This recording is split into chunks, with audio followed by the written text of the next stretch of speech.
Hi, this is Rabbi Young. Thanks for tuning in to our weekly video email. This week's parasha is called Shmini, which means the eighth, and it's talking about the eighth day of consecration of the temple in the desert, the tabernacle in the desert.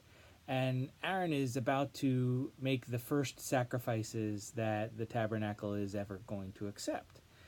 And in the beginning of the book of Leviticus, there are 5 types of offerings, and has to do each of these types of offerings. Maybe it's a way to show the Israelites that he knows what he's doing. Maybe it's a way to learn through doing. A lot of us are kinetic learners.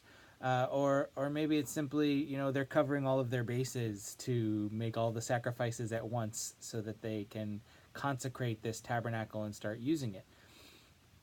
But what I find interesting is that before he does any of these sacrifices, before he offers any of the kinds of offerings that are described at the beginning of Leviticus, he first has to make a sacrifice for himself. They refer to it as a sin offering. What has Aaron done that's a sin? Who knows? But he's human, so he's sinned.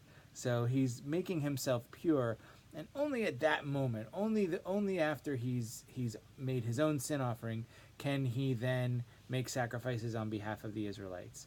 And I think that's an important lesson for all of us, that we do a lot of caretaking. We take care of others. We might not be making sacrifices for them. I hope we're not literally making sacrifices for them.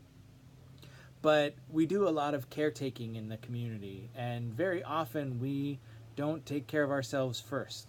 And this week's parsha teaches us that no matter how great and how important it is to do your job, Aaron's job was arguably one of the most important in the Israelite community. He was the high priest. He was responsible for their connection to God. And no matter how important that job is, he had to take care of himself first. And we have to do the same thing.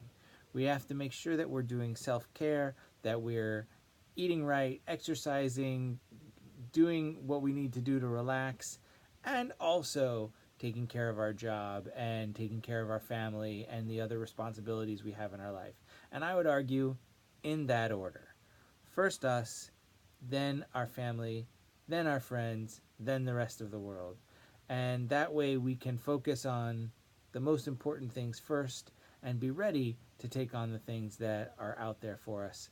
And I also promise you, no matter how long we take to take care of the things that are happening in the world, they will always be there for us to take care of. So take care of yourself this week. I'm headed to Cincinnati on Saturday, so I will see you after I return if I don't see you this Friday night. Take care. Have a great week.